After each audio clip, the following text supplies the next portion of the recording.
Nous bénissons, nous bénissons grandement l'Éternel, notre Dieu, qui a rendu ces moments possibles depuis qu'on a commencé. Et ce soir, nous voulons clôturer avec Dieu. Et je suis infiniment reconnaissant à l'Éternel, notre Dieu, qui euh, m'a choisi par sa faveur, par sa grâce.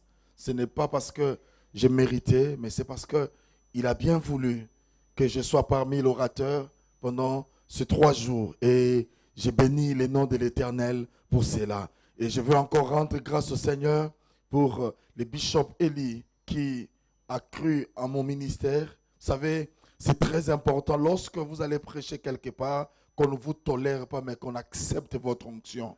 Et lorsque votre onction est acceptée, est approuvée, je vous assure et je vous dis la vérité, la puissance de Dieu va réellement être libérée dans la salle. Et je bénis le Seigneur. Si ensemble vous pouvez m'aider en acclamant pour le bishop Eli et dire un grand merci pour cette marque de confiance qu'il a témoigné à notre personne. Que Dieu soit loué. Bien-aimé, je veux parler pendant quelques minutes par la grâce de Dieu et après quoi, nous allons entrer dans des moments de prière où nous voulons réellement que Dieu puisse faire quelque chose, que le vase de quelqu'un puisse déborder, que la vie de quelqu'un soit impactée, que la vie de quelqu'un soit influencée d'une manière positive. Moi, je crois que l'onction crée la différence dans la vie des gens. Si tu es ce que tu es, c'est à cause de l'onction. Oh. Si tu es ce que tu es, c'est à cause de l'onction. Ce que tu seras demain, c'est à cause aussi de l'onction. Et ce soir, l'Éternel Dieu va influencer, va impacter ta vie de manière que, oh, lundi, demain, les gens qui vont travailler, on ne va plus te reconnaître au niveau du travail. Les gens se poseront la question, est-ce que c'est toi ou ce n'est pas toi? Mais tu leur diras, l'onction du Seigneur est sur moi et l'onction a changé des choses dans ma vie. Nous croyons au Dieu puissant. Oh Seigneur, aide-moi à pouvoir parler. Je sens une forte présence de Dieu dans la salle. Je sens réellement Dieu. Le Saint-Esprit de Dieu est en train de se mouvoir parmi nous. Et je vois des guérisons instantanées se manifester en ces lieux. Des gens, oh Seigneur Jésus, lisons seulement la parole. Hébreux chapitre 9. Hébreux chapitre 9, le verset 16 et le verset 17e.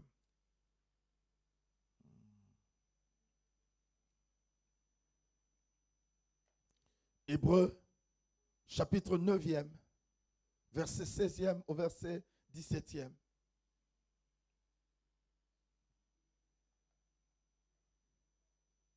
Si vous avez trouvé, vous pouvez me dire, nous y sommes. Hébreux chapitre 9, verset 16 au verset 17e. Quelqu'un a trouvé? Quelqu'un a trouvé? Alors on va faire notre petit exercice. Si on peut se tenir debout pour honorer la parole de Dieu. Merci. Nous allons lire seulement 3 passages de la Bible, 3 livres de la Bible. Hein. Hébreux, Colossiens chapitre 2, verset 14 à 15 et Philippiens chapitre 2, verset 6e. Alors, Hébreux chapitre 9, verset 16 à 17, la Bible dit, « Car là où il y a un testament, il est nécessaire que la mort du testateur soit constatée. Un testament, en effet, n'est valable qu'en cas de mort, puisqu'il n'a aucune force tant que le testateur vit. » Colossiens, chapitre 2.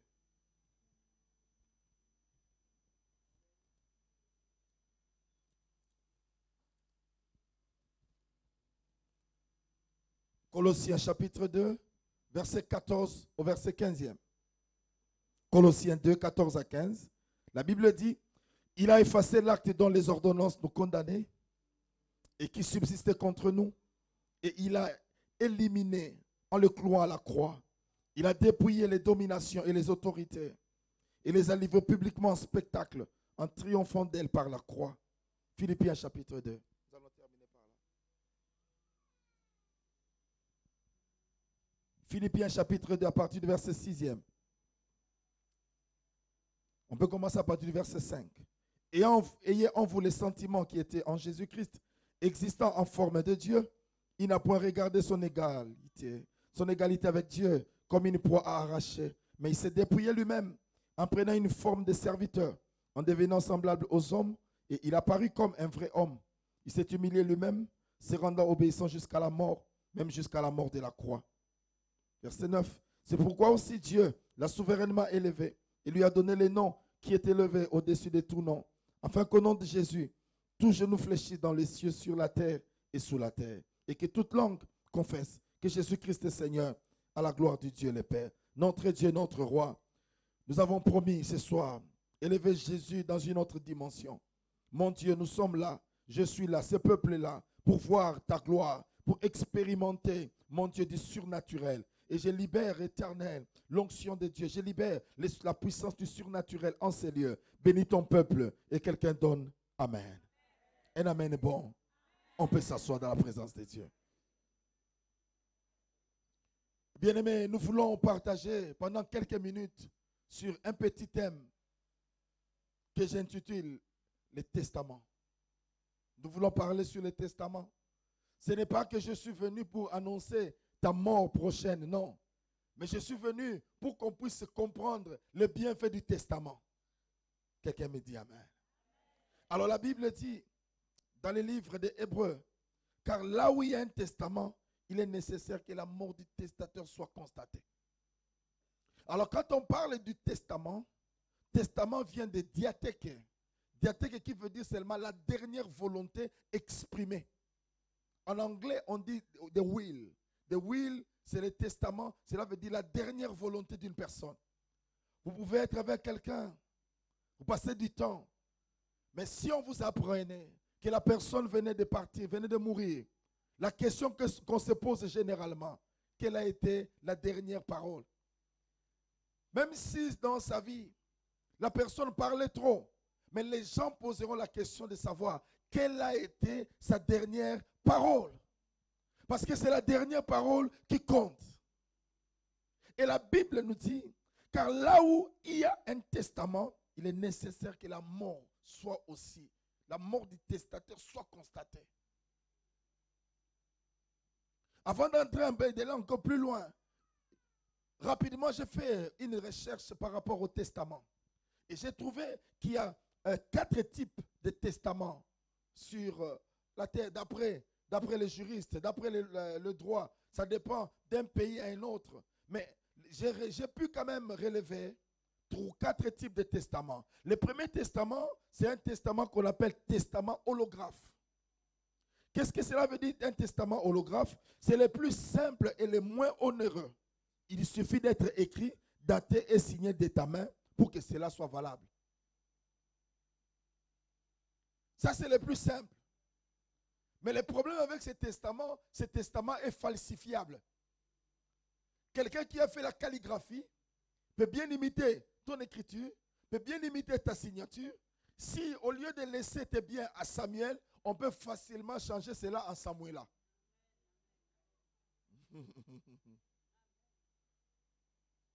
Malgré que la personne ait travaillé durant toute sa vie pour léguer ses biens à Samuel, mais quelqu'un peut venir aussi usurper cela, changer pour dire non, ça n'appartiendra plus à Samuel, ça appartiendra à Samuela.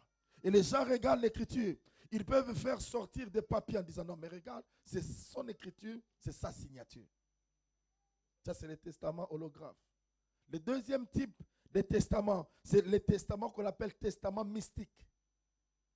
Le testament mystique nécessite 2 formalités.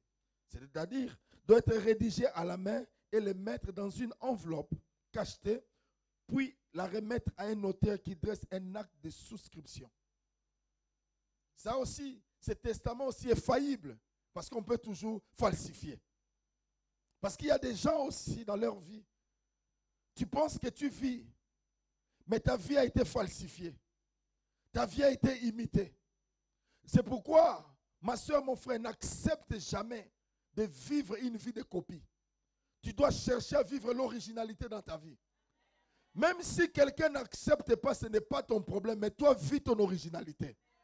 Ne marche pas dans la vie de copie, dans la vie d'imitation. Tu marches comme quelqu'un, tu parles. Non, non, cherche ton originalité parce qu'en toi, il y a une sémence qui ne se trouve pas dans la vie de quelqu'un d'autre. Troisième type de testament, c'est le testament international. Quand on parle d'un testament international, c'est un testament valable dans un pays donné. Quand le testateur a un doute sur le pays où il produira finalement son effet. Cela veut dire, si je suis en Guadeloupe, je peux faire un testament. Parce que je ne sais pas. Quand je rentre en Angleterre, je peux faire un testament. Et cela manifeste aussi la faillibilité. Parce que le pays dans lequel tu dresses ce testament, peut-être qu'il n'est pas dans une convention avec ton pays d'origine.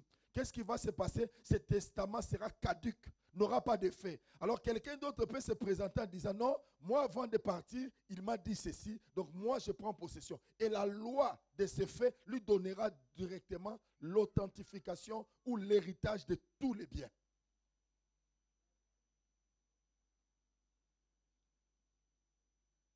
Et c'est ça ce qui se passe dans nos vies. Nous marchons bien aimés.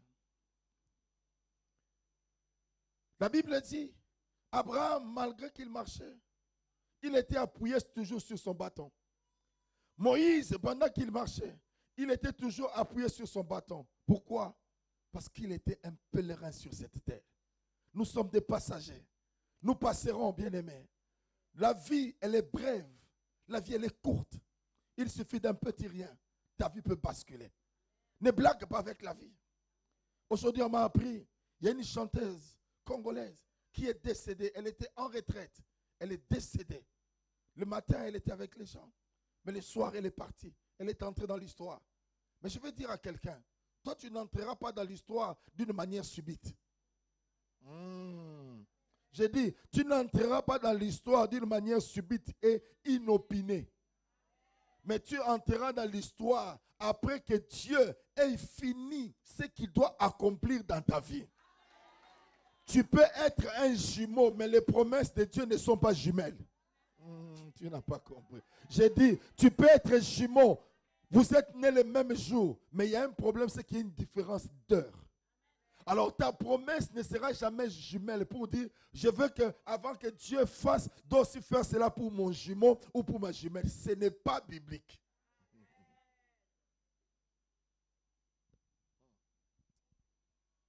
My God. Quatrième type de testament, c'est le testament authentique. Le testament authentique coûte plus cher, mais c'est plus sûr. Dans la vie, n'apprends pas à être moins cher. Ne te vends pas moins cher. Essaye à tout prix à faire monter ton niveau. Faire monter ton niveau. Que les gens ne définissent pas ta vie selon leurs appréciations. Parce que dans son... il meurt, la personne est contente, il dit non, en tout cas, toi tu es un homme. Si elle se réveille par son pied gauche, elle dira non, toi tu es inutile. Et dans le temps passe, au niveau de tes pensées, tu dis aussi non, effectivement, je suis un bon à rien. Non, ma soeur, mon frère, tu as de la valeur. Tu as de la valeur et tu as de l'importance. Là où tu te diminues, les gens te diminueront. Partout là où tu passes, fais monter ton niveau. Bien aimé, que les gens ne te définissent pas par rapport à ton âge, par rapport à la couleur de ta peau, par rapport à ta taille, par rapport à tes études. Mais sache une chose, le niveau dans lequel tu vas placer ta vie, les gens seront obligés d'obéir et d'obtempérer.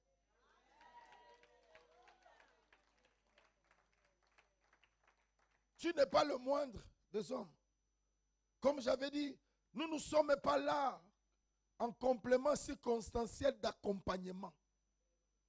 Je ne suis pas venu t'accompagner dans ta destinée. Mais je suis venu moi aussi vivre la puissance de ma destinée. C'est pourquoi, peu importe ce que tu dis, ce que tu fais, moi je me contente non pas des 3 autres testaments, mais je me contente du 4e testament, qui est le testament authentique. Pourquoi c'est authentique? Parce que ça coûte cher, mais c'est plus sûr. Dans la vie, n'aime pas des choses de la gratuité. La gratuité ne coûte rien. Mais il y a des sanctions qui sont imposées par rapport à la gratuité. Parce que vous savez, au moment où la Banque mondiale, où le FMI donne des dons et des libéralités, mais il y a des critères. Ils donnent, ils disent non, on donne des dons. Mais ce que les gens ne savent pas, pendant qu'on donne ces dons-là, ils envoient ces gens qui sont payés par les mêmes frais. Ah non, je ferme la parenthèse. Non, je ne vais pas aller là-bas. Alors, la Bible, j'ai dit, le testament est authentique parce qu'il est plus cher et plus sûr, car rédigé par un notaire, convient pour les successions importantes. Parce que l'homme va. Vous savez, à l'époque, il y a eu un problème avec le papa de Michael Jackson. Il croyait que son fils allait le léguer certains biens. Le fils est mort, le papa était trop fâché. Mais on dit, mais au lieu de pleurer ton fils, pourquoi tu es trop fâché? Parce que dans le testament, son nom n'y figurait même pas. Il ne peut pas comprendre comment j'ai envoyé, j'ai poussé cet enfant à chanter, je l'ai encadré. Mais au lieu que le papa laisse l'héritage pour l'enfant, voilà que le papa réclame l'héritage de l'enfant. Ça, c'est drôle et inconcevable. C'est le papa qui travaille pour laisser pour l'enfant. Mais pour leur cas, l'enfant travaille pour que le papa vienne réclamer. Ça, c'est inadmissible. C'est comme ça, c'est que, bien aimé, comment nous vivons des injustices sur cette terre? Comment nous vivons des injustices dans notre société? Comment nous vivons des injustices dans la vie? Et pourtant, il y a des choses que nous devons explorer, que nous devons vivre, parce que nous sommes des descendants d'un testament authentique. Dites amen, je vais entrer dans mon sujet. La Bible dit, avant qu'un testament n'entre en vigueur, il faut que le testateur puisse mourir. Parce que là où le testateur n'est pas mort, tu ne peux jamais te lever pour réclamer la richesse. On te dirait que tu es un voleur. Imagine que tu es encore vivant. Tes enfants disent non, notre papa, notre maman est décédée, donnez-nous l'héritage. Mais le papa dit non, moi je suis là. Amen. Donc il faut qu'il y ait la mort. Pas seulement, je n'ai pas parlé de l'évanouissement, je parle de la mort. Et cette mort doit être constatée. Cela veut dire, on doit être sûr que tu n'as plus de souffle. Parce qu'il y a des gens qui s'évanouissent. Tu peux t'évanouir, les gens croient que tu es mort. Et on dit non, faites sortir le testament. Parce qu'il y a des gens, lorsque quelqu'un devient malade, moi je les appelle les faiblards, les paresseux. Ils n'ont jamais eu le temps de travailler, mais ils s'attendent seulement au décès de leur frère. Lorsque le frère décède, il est là en tant que petit frère. Il dit, je suis le petit frère direct. Shame on you. En anglais, on dit shame on you, c'est-à-dire honte. Pendant que ton frère travaille, toi, qu'est-ce que tu faisais?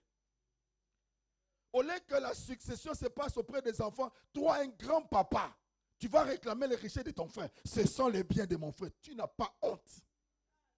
Cet homme-là, il n'a pas laissé les enfants. Donc toi, tu vas bénéficier des biens de ton frère pour donner ça à tes enfants. Et pendant que lui travaille, toi, tu étais où? Tu étais où? Seulement resté à la maison. Et auteur-compositeur, combien d'enfants? 12 enfants. Parce que ton frère a l'argent. Lui, il travaille pour toi. Dans la vie, il faut être clair, il faut classer les gens. Qu'ils sachent déjà que je travaille pour mes enfants. Tu travailles non pas pour la famille. Donne l'opportunité à chaque membre de ta famille de pouvoir s'épanouir. S'il a besoin d'aller aux études, tu l'aides à aller aux études. S'il a besoin de commerce, tu as l'argent, tu lui donnes. Tu lui dis, je te donne pour que tu ailles de l'avant. Mais il ne faut pas que quelqu'un soit là. Il est là le matin, il est déjà chez son frère. Il prend le petit déjeuner, à midi, il mange le soir. Après, il rentre et il dit à sa belle-sœur, est-ce qu'il n'y a pas moyen de me donner quelque chose pour amener à la maison? Et qu'est-ce que tu fais? Qu'est-ce que tu es venu faire dans la vie? Ta présence dans la vie, c'est quoi? Manger seulement l'argent d'autrui? Vivre dépend de... C'est comme tu es en train de vivre... vous connaissez l'histoire du corbeau et des renards. Maître corbeau perché sur un arbre. Et qu'est-ce qui s'est passé après? Il était tellement risé. Il attendait, il dit, mais que tu es beau. Le corbeau a senti dans sa moelle épinière qu'il y avait quelque chose qui s'est dégagé. En ouvrant la bouche, le bec, il laisse tomber Le renard prend et dit, non, il faut savoir dans la vie que tout mendiant vieux dépend de celui qui l'écoute. Dans la vie, il faut être très sage. Ce n'est pas celui qui t'ovationne, qui t'élève, qui veut ton bien. Moi, j'aime bien, non pas les gens qui m'acclament, mais les gens qui me disent, assis-toi, je vais d'abord t'expliquer quelque chose. Ce sont là les vrais amis. Pas seulement les gens qui t'acclament à tout moment, qui t'élèvent à tout moment, qui t'ovationnent, qui disent, non, toi, tu es au top, et pourtant, tu ne l'es pas. Mais un menteur, un gros menteur, qui vit aux dépens de toi. C'est pourquoi il y a des gens, lorsqu'ils perdent des richesses, ils ne voient plus les amis. Hein. Ils ne viennent plus chez toi, parce que tu n'as plus rien. Tu n'as plus rien. Oh. Non, je dois un peu m'arrêter là. Je risque d'aller un peu plus loin dans mon sujet. Alors la Bible nous dit ceci. Oh, j'aime le Seigneur. Parce que lorsque vous avez un testament authentique, vous avez la possibilité de modifier de cela. Vous avez la possibilité de changer cela. C'est pourquoi il y a des gens, des enfants qui ont été déshérités avant que les papas ne meurent. Pourquoi? À cause de leurs attitudes. Et même aussi, tant que tu es un enfant, tu ne dois pas croiser les mains parce que ton papa a tout. Il faut aussi se battre dans la vie. Que ton papa voit aussi que tu es responsable. Il ne faut pas être là, tu n'étudies pas, tu ne fais rien, tu attends seulement que ton papa puisse mourir. Imagine que ton papa vivra jusqu'à 90 ans. C'est pourquoi il y a des gens qui assassinent leurs parents, qui empoisonnent les parents, parce que le papa doit mourir pour avoir la richesse. Depuis que le papa est là, il vit, il est toujours fort. Il ne marche même pas avec une canne. Il conduit la voiture, mais il dit, mais ce papa mourra quand? Le papa ne meurt pas. Il n'a pas besoin du papa, mais il a besoin de ce que le papa a. Merci. Mais là, ce n'est pas mon sujet. C'était seulement une parenthèse. Vous avez aimé la parenthèse. Mais la Bible nous dit ici, car là où il y a un testament, il est nécessaire que la mort du testament soit constatée. Un testament, en effet, entre en vigueur. Qu'est-ce qui se passe? Pour qu'on reconnaisse qu'il y a un testament, il doit y avoir d'abord un testateur. Cela veut dire celui qui écrit. Et deuxièmement, il doit y avoir la mort. La personne doit mourir. Tant que la personne ne meurt pas, le testament n'entre pas en vigueur. Et lorsque la personne décède, on doit constater, je n'ai pas dit l'évanouissement, j'ai dit la mort physique. Non pas la mort spirituelle. Non, la mort spirituelle n'a rien à voir. Mais c'est la mort physique. On constate qu'il n'a plus de souffle. On l'essaie de bouger, il devient fort. On sent qu'il change. La température même du corps change. La température devient glaciale. On dit, non, effectivement. Même si la personne habitait dans une villa, on l'amène dans une morgue. Et on constate, est-ce que son pied bouge? Non, ça ne bouge pas. Donc il est devenu un mort. On l'appellera plus, je ne sais pas moi, Samuel, on n'appellera plus qui, mais on va ajouter quelque chose devant. Comment on dit ça? Le corps. On posera la question, son corps sortira quand? On ne dira plus, elle est où? Mais son corps sortira. On t'appelle défunt. Waouh! Aussi beau, aussi belle que tu étais, on t'appellera défunt.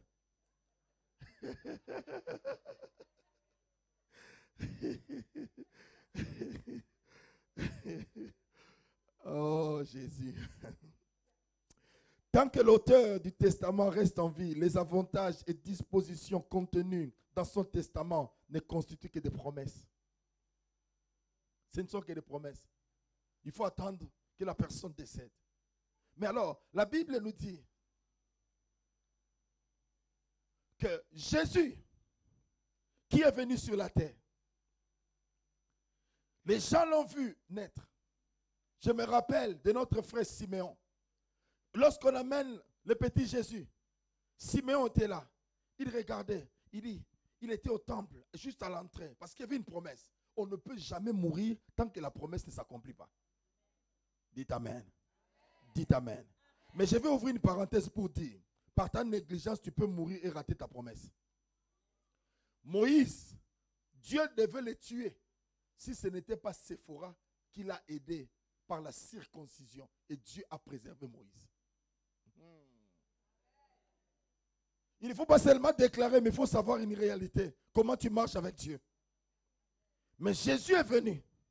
Quand Jésus est venu, il est né d'une manière miraculeuse. Parce qu'il avait un objectif à atteindre dans la vie.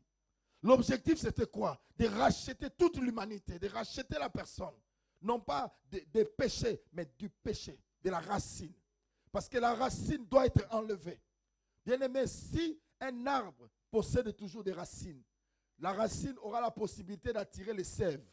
La sève, pardon. Et la sève fera en sorte que l'arbre puisse produire encore des fruits.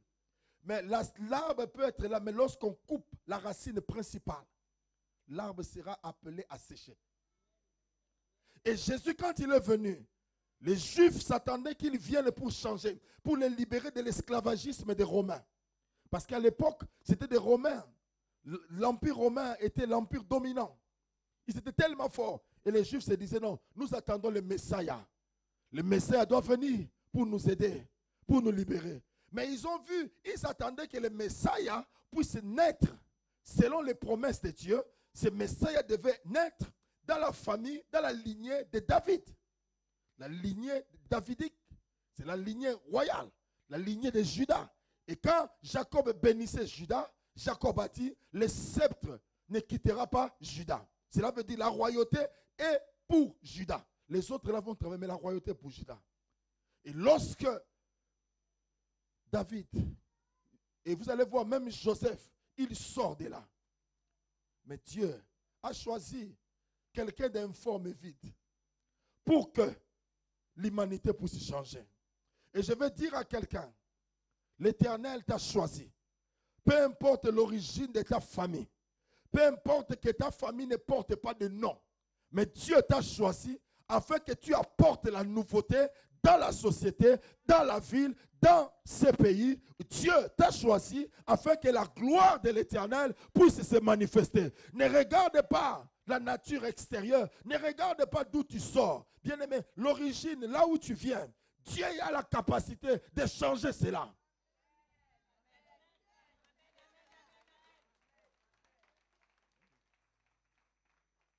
Et la Bible dit, Jésus-Christ, quand il est né, d'une manière miraculeuse, il grandissait d'une manière miraculeuse. À l'âge de 12 ans, il s'est échappé de ses parents, de la vigilance de ses parents. Il est allé au temple. Et lorsqu'on on commençait à chercher, on lui pose la question, mais on t'a cherché. Il a dit, mais non, j'étais en train d'accomplir la volonté de mon Père. Et après, lorsqu'il a atteint l'âge de 30 ans, c'est là où maintenant les choses devaient commencer. Parce qu'entre lui et son cousin Jean-Baptiste, il y a un écart de 6 mois. Au moment où Élisabeth était enceinte, l'ange de l'Éternel qui a apparu à Élisabeth, c'est le même ange qui est allé voir aussi Marie.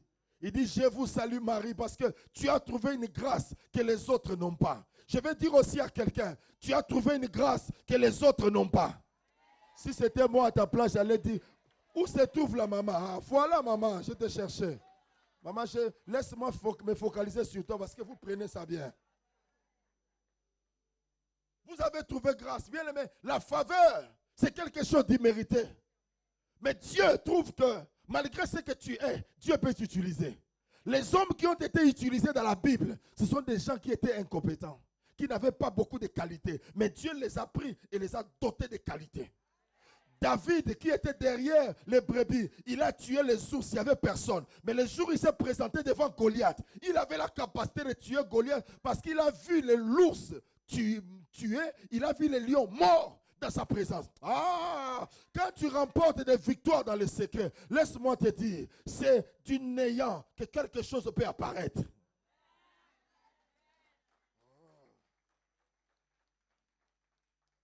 Et Jésus est né. Le jour-là, quand c'est arrivé, il se présente devant Jean-Baptiste. Jean-Baptiste dit, non, je ne suis pas digne de délier ces lacets. Jean-Baptiste dit, je ne peux pas te baptiser. Jésus dit, écoute, laissons faire ce qui doit être fait. Je veux dire à quelqu'un, ce qui doit être fait dans ta vie sera fait ce soir. Peu importe les délais, peu importe les retards, mais ce que Dieu a arrêté, ça va s'accomplir ce soir. Et je vais dire à quelqu'un, je peux même chanter. Voici la fin de mes souffrances. Parce qu'en Jésus, je suis sauvé. J'ai la victoire sur tous ces mondes. Un jour j'irai près du Seigneur. J'irai là-bas parmi les anges. Près d'Emmanuel, me consoler. Passant mon temps à la louange, dire à Jésus un grand merci. Je ne perds pas mon temps, je sais ce qu'il est en train de faire. Laisse faire, dis à ton voisin s'il est gentil, ta voisine, laisse faire ce que Dieu veut faire dans ma vie. Dis-lui encore, j'ai une bonne nouvelle, même si tu refuses, Dieu l'accomplira toujours. Et lorsque Jésus est entré dans l'eau, en sortant, le ciel a parlé. J'ai dit, en sortant de ces lieux, le ciel va parler en ta faveur. J'ai dit, en sortant de ces lieux, le ciel va parler en ta faveur. J'ai dit, le ciel parle en ta faveur. Ce que la terre, ce que le ciel déclare, la terre est obligée d'accepter. J'ai dit, mon frère, donne-moi un peu high five.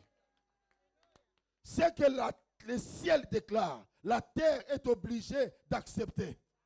La Bible dit, il a fait des cieux son trône et de la terre son marchepied. Cela veut dire, ce qu'il a déclaré au ciel, ces choses doivent s'accomplir sur la terre. Même si le diable devient 1000 fois diable, ce que Dieu a déclaré dans ma vie s'accomplira. Je n'ai pas besoin de changer de nom, je n'ai pas besoin de changer de figure, mais j'ai besoin d'être seulement à mon poste, place stratégique, et il accomplit. Lorsqu'il a été baptisé, il a dit, celui-ci est mon fils. J'ai placé toute mon affection. Et la colombe est descendue. Jésus-Christ a commencé son ministère. Mais même le même Jean-Baptiste qui était là, qui a baptisé Jésus, qui a vu la colombe descendre, lorsqu'il a été arrêté, il envoie ses disciples pour poser la question. Allez un peu poser si c'est réellement lui qui devait venir. Même Jean-Baptiste. La Bible dit parmi les plus grands, il n'y a pas plus grand que Jean-Baptiste. Et pourtant son ministère était trop court. Simplement parce qu'il devait introduire l'homme de Galilée. Et parmi les fils, il n'y a pas un plus grand prophète que Jean-Baptiste. Mais regarde, c'est lui dont la Bible témoigne le plus grand prophète. Mais il doute. Il demande si c'était Jésus qui devait arriver. Si Jean-Baptiste doute, à combien il faut trésor ton voisin ou ta voisine? Dis ta voisine, regarde ta voisine et dis rien, sinon il risque de se fâcher. Regarde seulement ta voisine qui est à tes côtés, ton voisin. Si Jean-Baptiste pouvait douter, et c'est lui qui est à tes côtés, ne dis rien, pardon, ne dis rien. Toi, regarde seulement. Cela veut dire que si Jean-Baptiste pouvait douter, mais c'est lui qui est là. D'abord, Jean-Baptiste s'habillait et mangeait les sauterelles. La personne qui est à tes côtés mange très bien. Donc cela veut dire que cette personne a des potentialités de nuisance élevées que Jean-Baptiste. Mais Jean-Baptiste n'a pas cru que Jésus, il pose la question. Jésus répond aux disciples, allez dire à Jean-Baptiste, les aveugles voient, les boiteux marchent, les morts sont ressuscités. Voici la réponse. C'est pourquoi je veux dire à quelqu'un, il y a une réponse pour ta vie. Les boiteux marchent, les aveugles voient, les paralytiques marchent et les morts sont ressuscités. Je déclare au nom de Jésus que tous ceux qui étaient morts en toi reviennent à la vie au nom de... Tous ceux qui étaient morts reviennent à la vie au nom de Jésus. J'ai dit, tous ceux qui étaient morts reviennent à la vie au nom de Jésus. Au niveau de ta santé, tous ceux qui étaient morts reviennent à la vie au nom de Jésus. Au niveau de ton travail, que tous ceux qui étaient morts reviennent à la vie. My God, je déclare dans la vie de quelqu'un, même si il y avait la mort, je déclare la mort de la mort dans ta vie au nom.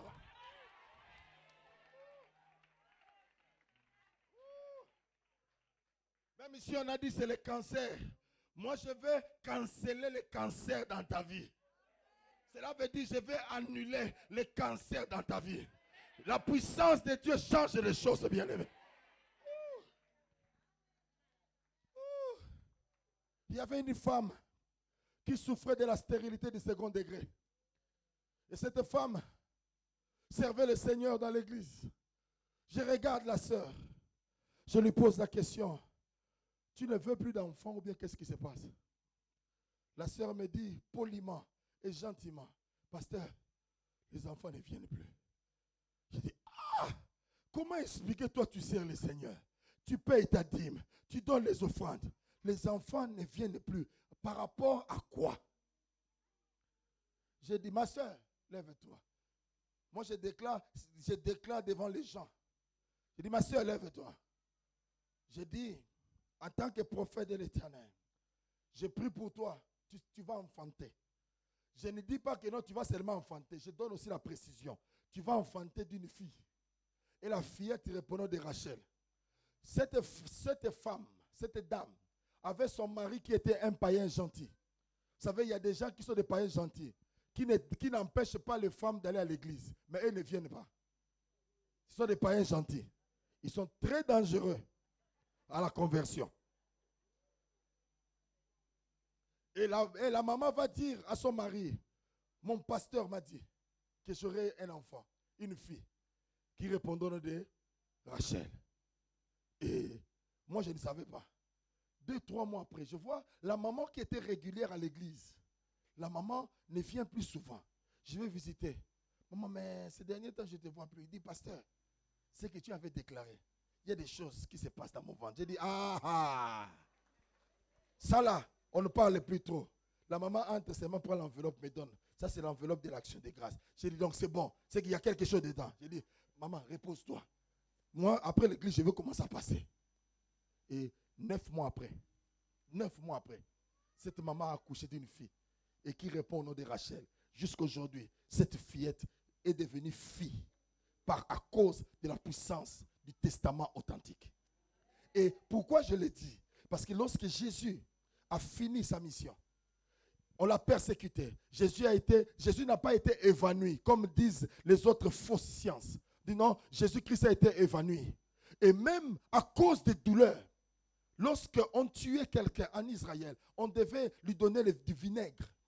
Et Jésus-Christ, lorsqu'on voulait donner du vinaigre, il a refusé cela. Parce qu'il voulait sentir la douleur de la vie de Samuel. Il voulait, c'est pourquoi il y a même des mamans, ma femme, lorsqu'elle va accoucher, elle ne prend pas, je ne sais pas moi, comment dire, du piral, non, ma femme, elle veut vraiment sentir des douleurs d'enfantement. C'est pourquoi, quand tu veux avoir un problème avec ma femme, il faut taper son enfant. Parce qu'elle a senti les douleurs d'enfantement. C'est de la même manière avec Jésus. Dans l'histoire, généralement, lorsqu'on te transperce le côté, il y a le sang qui va couler. Mais dans l'histoire de Jésus, il y a eu de l'eau et le sang. Et ces choses ne se produisent que lorsqu'une femme veut accoucher. Quand la poche des os s'ouvre, il y a l'eau qui sort, il y a le sang. Cela veut dire à la croix, Jésus-Christ donnait naissance à une vie de nouveauté dans la vie de quelqu'un.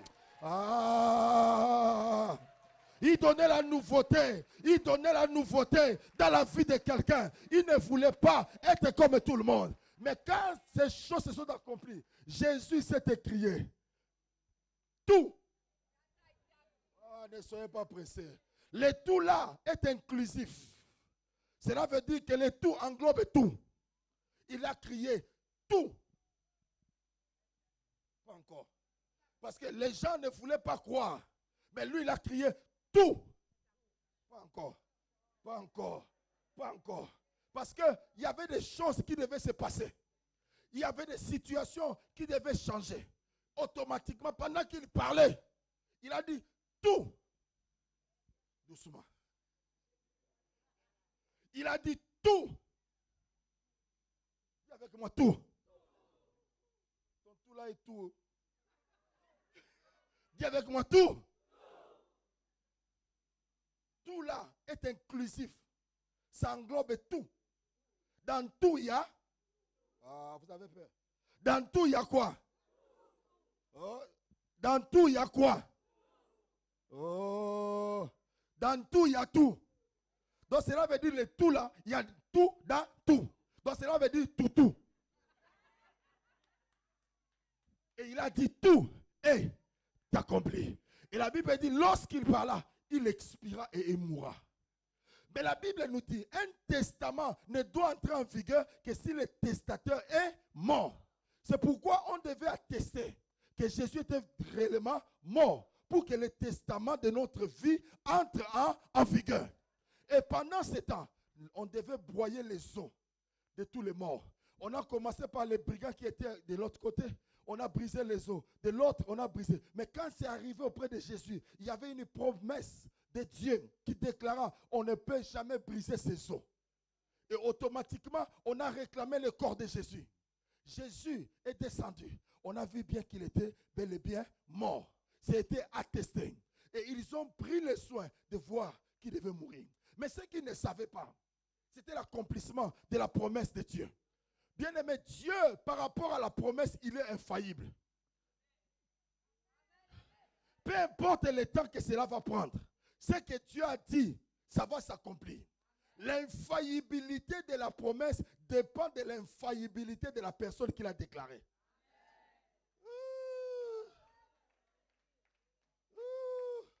Si c'est un homme qui a le sang comme toi, je peux douter. Parce qu'il peut mourir. Il peut se réveiller le matin, il change d'avis. Vous avez vu des gens changer d'avis, hein? Au travail, ton chef qui t'aimait, il te dit, je t'aime plus. Ton mari, oh non, je ne vais pas reprendre ça. Je ne vais pas reprendre ça. Parce que les gens diront, non, ce pasteur-là, il a mouru. Non, je ne vais pas reprendre ça. Ton mari qui te disait, dit, non, je ne veux plus. Ta femme qui te disait, dit, je ne veux plus. L'homme peut changer, mais Dieu ne change pas. C'est pourquoi il a dit, le testament ne doit entrer en vigueur que si et seulement si le testateur arrive à mourir. Jésus est mort. On l'a placé au tombeau. Mais ce qu'elle ne savait pas, Jésus-Christ avait déclaré qu'après 3 jours, il reviendra à la vie. Et ces gens, ils ont bien lu et ils ont compris ce que Jésus-Christ devait faire. Ils ont placé une protection assidue. Si c'était dans notre époque, on devait prendre les Marines américains. On mélange avec les militaires français. Je ne sais pas moi si c'est de la DGRA ou blablabla. Les gens qui tirent mieux là, qui ont tué les terroristes là. Ils devaient être là. On peut prendre des gens de l'Angleterre, des MI6, ils seront là pour bien garder. Et avec des communications hypersoniques et hyper développées. Pour être sûr que cet homme n'allait pas sortir. Les premiers jours. Il y avait un premier jour.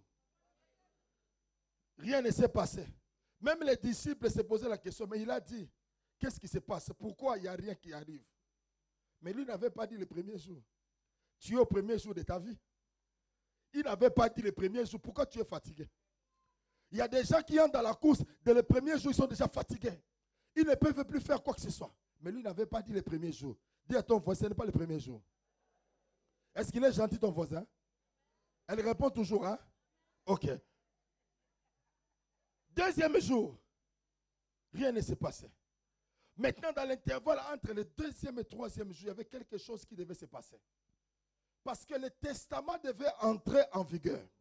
Et qu'est-ce qu'il a fait? Il est allé dans les séjours, dans les régions inférieures, où les diables, Lucifer, était réuni avec ses acolytes, avec tous les démons possibles que vous pouvez nommer sur cette terre. Impudicité, cupidité, mensonge, divorce, blablabla. Bla, bla. Il y a des gens qui sont spécialistes au nom des démons. Vous connaissez tous ces démons. Démons, je ne sais pas moi, hélicoptère. Démons, je ne sais pas moi, mirage. Je ne sais pas moi, démons, Concorde. Démons, Airbus A380. Il y a des gens qui nomment les démons. Tu connais tous ces démons. Ils étaient tous là, en train de fêter. Ils étaient en train de boire. Oh, cet homme est fini. Il n'arrivait pas à citer son nom. Il s'est fini pour sa vie. Cet homme, on l'a eu. Cet homme est mort. Cet homme est fini. Ils étaient là en train de danser. Ils étaient là en train de boire. C'était la fête. Il dansait. Et lui-même, il était là sur son petit trône. Il était assis. Il regardait. Il dit, buvez, dansez. C'est la joie. Cet homme est fini. On l'a eu. Et ces gens-là étaient là, en train de festoyer, en train de danser, en train de faire tout ce qu'il pouvait faire. Mais quelque chose s'est passé. Papa, donne-moi la tonalité qui fait ti, ti. Augmente bien le volume. Ça fait, si c'est le piano ou l'or, je ne sais pas, ça doit faire ti. Voilà. Toi, tu es un bon, tu es un super. Waouh. Le troisième jour, ils entendent quelque chose. Encore. Si je bouge les pieds, tu. Ils entendent encore. Encore. Mais le diable dit, taisez-vous. Les gens commençaient parce qu'ils étaient déjà ivres, ils étaient emballés, ils étaient déjà emportés, mais ils attendaient. Ils étaient déjà emballés, mais ils attendaient. Ils attendaient. Ils attendaient. Ils attendaient. Ils attendaient. Ils attendaient. Ça devenait de plus en plus sérieux. Et le diable dit, arrêtez! Mais ils attendaient. Il dit, non, écoute, nous allons faire l'appel nominal de tous les démons. Il commence à appeler démon Mirage, présent. Démon Herbis A380, présent. Démon Concorde, présent. Démon de ceci. Dis encore, quel démon? Présent. Présent. Présent. Présent. Présent. Présent. Présent. Présent. Présent. Présent. Présent. Présent. Présent. Présent. Présent. Présent. Présent. Présent. Présent. Vous êtes fatigué, hein? Présent. Présent. Présent. Présent. Présent. Vous n'avez plus le nom des démons. Présent. J'ai dit présent. Présent. Vous n'avez plus les démons, hein? Présent. Moi, je continue, je présent. Mais lui continue à entendre.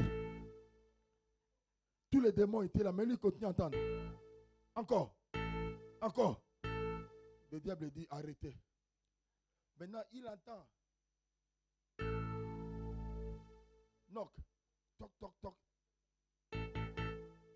Encore. Il dit, mais ça devient sérieux. Auparavant, j'entendais quoi? Regarde-moi, papa. Mais maintenant, ça devient. Il dit, ça c'est sérieux. Il envoie maintenant les démons guerriers. Il dit, démon guerrier, va voir à la porte. Démon guerrier dit, non, chef, c'est quand même, il y a l'hiérarchie. Toi, tu es le chef. Il faut partir. Mais il entend. Il entend. Il dit, chef, le temps est grave.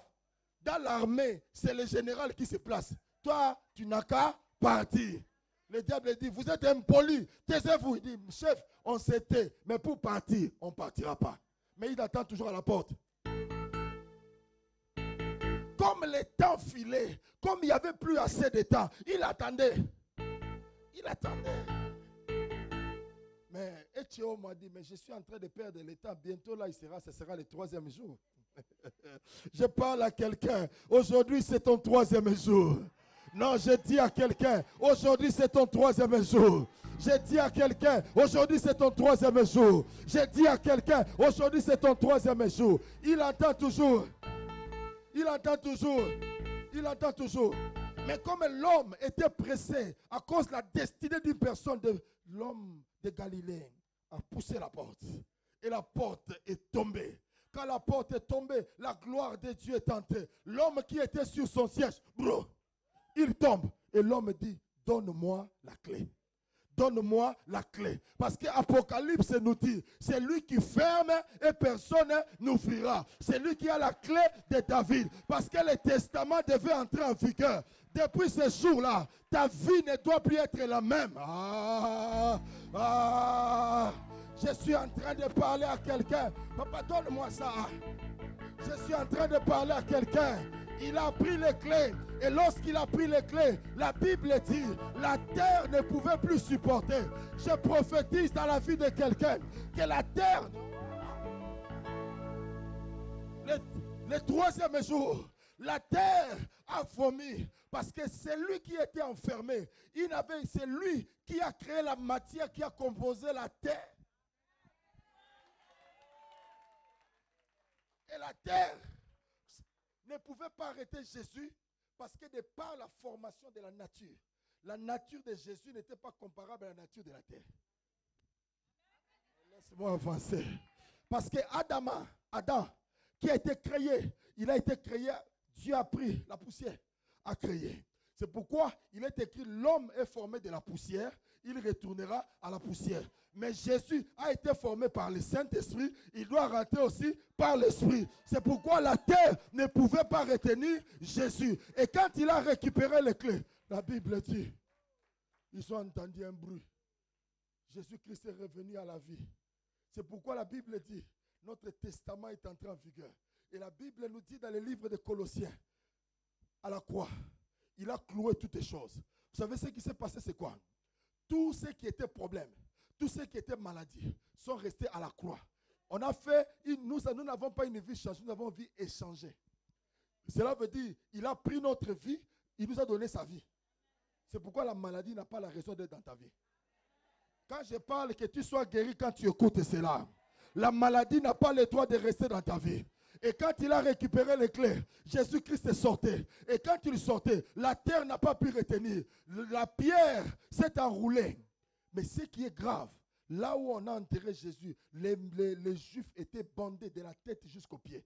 Mais ils ont trouvé et les bandages dans la position de Jésus. Mais le corps de Jésus n'y était pas. Cela veut dire il est sorti plus que vainqueur. C'est pourquoi la Bible dit le testament n'entre en vigueur que si le testataire est mort. Comme mon Jésus est mort, tu n'as pas le droit de sortir.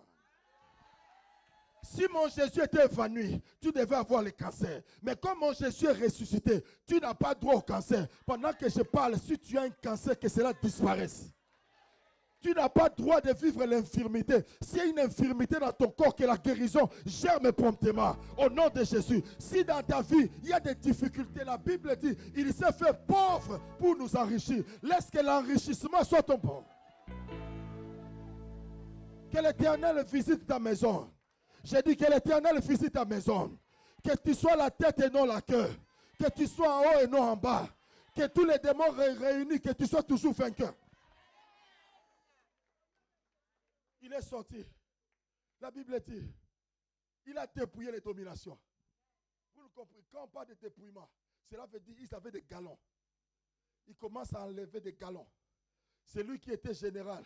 Il enlève les galons en disant, à partir d'aujourd'hui, tu n'as plus le pouvoir sur la vie de ma fille. Tu n'as plus le pouvoir sur la vie de mon fils. Les diables, bien aimés, les démons ne peuvent rien faire dans ta vie parce que Jésus-Christ a vaincu. Ils ont des mains, mais ils ne peuvent pas te toucher. Ils ont des mains, mais ils ne peuvent pas te toucher. Parce que celui qui est en toi, c'est le résultat du troisième jour. Celui qui est en toi, il avait écrit un testament. Selon le testament, il est écrit dans l'article 1er, moi, Jésus-Christ de Nazareth, en tant que grand frère, je lègue toutes mes richesses à mon frère, à mon petit frère, à ma petite soeur qui répond au nom de Samuel. À partir de cela, article 2e, cela entre en vigueur parce que moi je suis mort. Et comme je suis mort, Samuel a le droit de jouir de sa vie. C'est pourquoi Éphésiens chapitre 1er nous dit, il nous a bénis de toutes sortes de bénédictions dans les lieux célestes en Christ. En étant en Christ, tu as droit.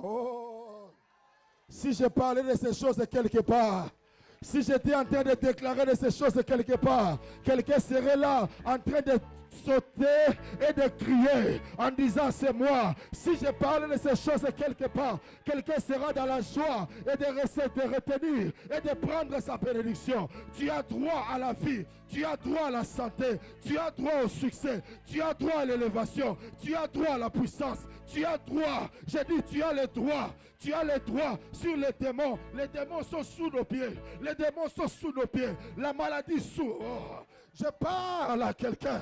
Tout ce qui est idolâtrie sous nos pieds, tout ce qui est mensonge sous nos pieds, parce qu'il a vaincu, il a fait de nous la race élue, il a fait de nous les vainqueurs. C'est pourquoi dans ma vie, je suis en train de vaincre, parce que l'homme de Galilée, le troisième jour, il est sorti, il m'a donné la clé. Laisse-moi dire à quelqu'un, tu ne dois pas devenir Dieu pour faire ce que Dieu fait. Retrouve ta clé et tu feras ce.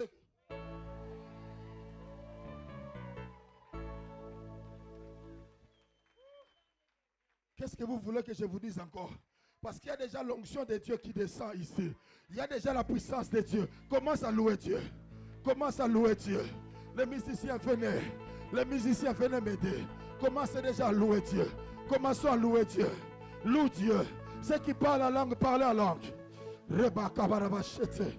Rebo sete rebo kata. Manderebo shite rebeke. Rebakate rebo shanta. Rebakate rebo shite. Remondebo sete rebekante. Rebakate rebo shite. Rebabake rebo shata. Loue Dieu, s'il te plaît. Loue Dieu, maman debo. Rebakate rebo shite. Rimomondebo sekabo kolobo shite. Rimondebo sete rebekata. Ekabaraba shite. Yenderebo seke rebo shata. Erabakete. Il est là, il est là. Il est là, il est là. Rebakate. Rebokoto. Mandebo shite.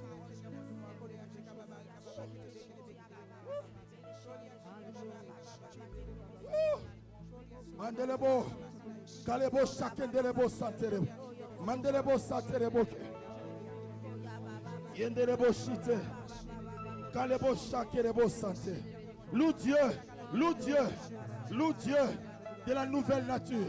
Loue Dieu, Rebakatebo, Mandelebo Shaterebo, Mandelebo Siterebe Kalabachete, Rebaketerebo Shaterebeke, Yendelebo Sheterebeke, Makolobo Sheterebeke. Yenderebo shaterebo kante. Mandorobo sheta bakerebo. Rebo kerebo shiterebege. Rebo kolobo shete kalebo sata. Eraba shete. Yenderebo kolobo shete. Yenderebo saterebege. Yenderebo que la guérison de l'Éternel se manifeste. Que la guérison se manifeste. Que la libération. Que la libération. Que la libération. Reba katebo shete. Redaba shete rebo kate. Reba kate rebo shete raba. Oh maman de Bossata, Rebaka Terebe, Yekenderebe, parle à Dieu, parle à Dieu, parle à Dieu, Redabachete, tu as le droit. Tu as le droit de vivre heureux. Tu as le droit d'être enceinte. Tu as le droit de te marier. Tu as le droit de vivre heureux. Tu as le droit. Rekaba, Maredobo, Rekatebo, Redabachete, Redabakete, Rebokoto, Rindabachete, Rekatabachete, Rindobosete, Rekatabachete, Redabasete. Si tu pries en langue, prie en langue. Reda. Reda, Raba, Rebabachete, Redobosete, Redabachete, Reda Rabachete, Rekatarabachete, Yenderebo. Il y a la puissance de la maladie qui quitte ton corps maintenant. Qui quitte ton corps maintenant. Reba, il y a la maladie qui libère ta vie. Il y a la maladie qui libère ta vie. Il y a la maladie qui libère ta vie. Il y a la maladie qui libère ta vie. Reba Katelebe. Il y a tes pieds qui retrouvent la force. Tes pieds qui retrouvent la force. Abandonne ces béquilles. Abandonne ces béquilles. La puissance de Dieu traverse. Il y a les miracles. Il y a les miracles dans l'église. Il y a les miracles. C'est le troisième jour de l'église. C'est le troisième jour de l'église. C'est le troisième jour de l'église. C'est le troisième jour de quelqu'un. Le miracle. Attention, le miracle commence. Attention, le miracle commence. Attention, le miracle commence. Le miracle commence. Le miracle commence. Le miracle commence. Le miracle commence. Le miracle. Remarquate. Yoko. Yenda. Reba. Attention, attention, attention. Attention. Le miracle commence. La puissance de Dieu entre en action. Les vies sont libérées maintenant. Reka. Ceux qui tombent, amenez-les devant. Les gens qui tombent, amenez-les devant. Rekabachete. Rekata. La puissance. La puissance. L'onction de Dieu. Holy Ghost. Holy Ghost. Holy Ghost. Amenez-les devant. Amenez-les devant. Les gens qui tombent, amenez-les devant. J'ai dit, amenez-moi tous les gens qui tombent, amenez-les devant. Rekabachete tabake. Pasteur Pierrot, il y a une soeur qui est là. Amenez-les. Mendebo. Kalebo, ne la laisse pas. Qu'elle se mette à genoux, attention. Qu'elle se mette à genoux. Le kabakelebo chata. Le miracle. Ferme tes yeux, le miracle commence. Le miracle commence. Le miracle commence. Le miracle commence. La puissance de Dieu agite. La puissance de Dieu est à l'œuvre. La puissance de Dieu est à l'œuvre. L'onction de Dieu. L'onction de Dieu est là. Dieu est là.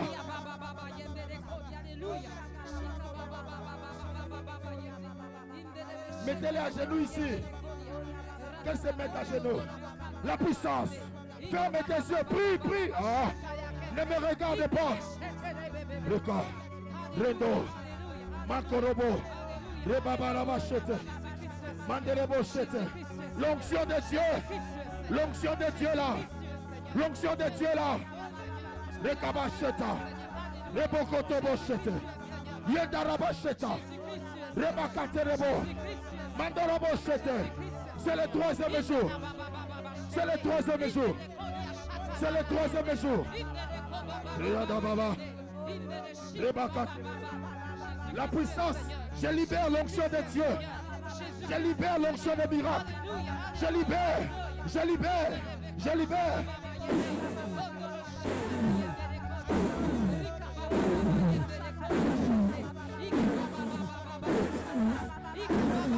Je libère l'onction de Dieu. Je libère l'onction de Dieu. Je libère l'onction de Dieu. Je libère l'onction. Reba. Reba. Amenez-la devant. Reba. Je libère l'onction de Dieu. Je libère l'onction de Dieu. Je libère l'onction de Dieu.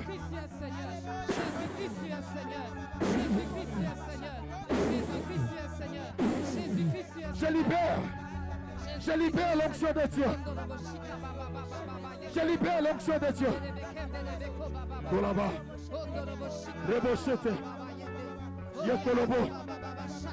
Yetelebo. Nous sommes venus pour Jésus. C'est le troisième jour. C'est le troisième jour. My God. My God. Ce n'est pas fini. L'onction de Dieu là. Le cas. S'il te plaît, si tu n'es pas du protocole, ferme tes yeux. Toi, prie le Seigneur. L'onction. L'onction. La puissance. La puissance. La puissance. La puissance. La puissance. La puissance. La puissance. Je vais passer la puissance. La puissance. La puissance. Pasteur Pierre, suis-moi. La puissance. La puissance. La puissance. La puissance. La puissance. L'onction de Dieu. L'onction de Dieu. Le bas. Holy Ghost. Holy Ghost.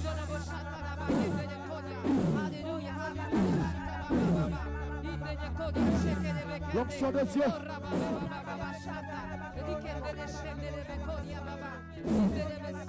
La puissance. La puissance. La puissance. L'onction de Dieu.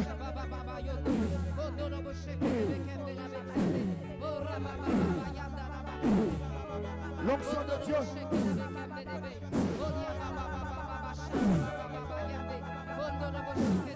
L'onction est là. L'onction est là. L'onction est là. L'onction est là. L'onction est là. Loue Dieu. Aïe, aïe, vous êtes fatigués. L'onction est là. L'onction est là.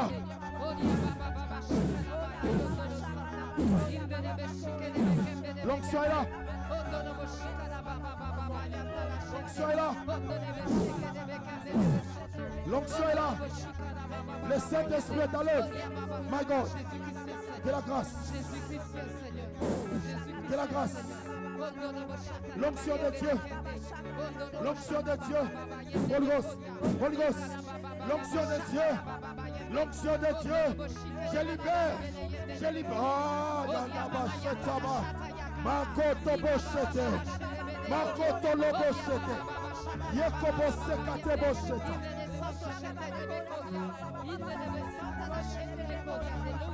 Jésus-Christ, Seigneur. Jésus-Christ,